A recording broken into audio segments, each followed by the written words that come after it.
മലയാളത്തിന് വലിയ വിജയ ചിത്രങ്ങൾ സമ്മാനിച്ച കൂട്ടുകെട്ടാണ് സിദ്ദിഖ് ലാൽ.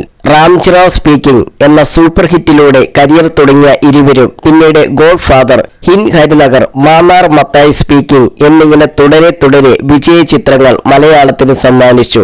ഈ കൂട്ടുകെട്ട് പിന്നീട് പിരിഞ്ഞെങ്കിലും രണ്ടുപേരും മികച്ച സിനിമകളുടെ ഭാഗമായി. സിദ്ദിഖ് ലാൽ കൂട്ടുകെട്ടിൽ 1994 പുറത്തിറങ്ങിയ ചിത്രമാണ് കാബൂളിവാല. സ്ഥിരം ശൈലിയിൽ നിന്നും മാറി ഇമോഷണൽ ട്രാക്കിൽ കൂടെ കഥ പറഞ്ഞ ചിത്രം വൻ വിജയമായി മാറിയിരുന്നു. ജഗതി ശ്രീകുമാർ, ഇന്നസെന്റ്, വിനീത് എന്നിവർ പ്രധാന വേഷത്തിലെത്തിയ ചിത്രം ഇന്നും സിനിമാ പ്രേമികളുടെ ഇഷ്ട ചിത്രമാണ്.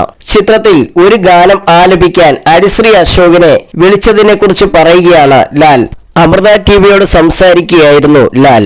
ഹരിശ്രീ അശോകനെ മിമിക്രി കാലം തൊട്ട് അടുത്തറിയാം. കാബൂളിവാല എന്ന പടത്തിൽ അശോകന് പാടാൻ ഒരവസരം കൊടുത്തിരുന്നു. ഹൃദയവാഹിനി എന്ന പാട്ട് അതിഗംഭീരമായിട്ട് അശോകൻ പാടിയത് ഞാൻ കേട്ടിട്ടുണ്ട്. അങ്ങനെ കാബൂളിവാലയിലെ പിറന്നരിയുമെന്നും എന്ന പാട്ട് പാടാൻ വേണ്ടി അശോകനെ വിളിച്ചു. അന്ന് അയാൾ സിനിമയിൽ അങ്ങനെ സജീവമായിട്ടില്ല.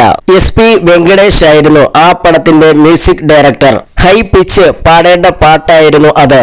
ഒന്ന് പാടി നോക്കാൻ വേണ്ടി അശോകൻ ഒരു ദിവസം വന്നു. ഹൈ പിച്ച് എന്ന് പറഞ്ഞാൽ 5.5 കട്ടയിലാണ് ആ പാട്ട് തുടങ്ങുന്നത്. പാവം മരിച്ചില്ലെന്നേ പറയാനുള്ളൂ. പിന്നീട് ആ പാട്ട് മലേഷ്യ വാസുദേവൻ പാടുകയായിരുന്നു. ലാൽ പറഞ്ഞു.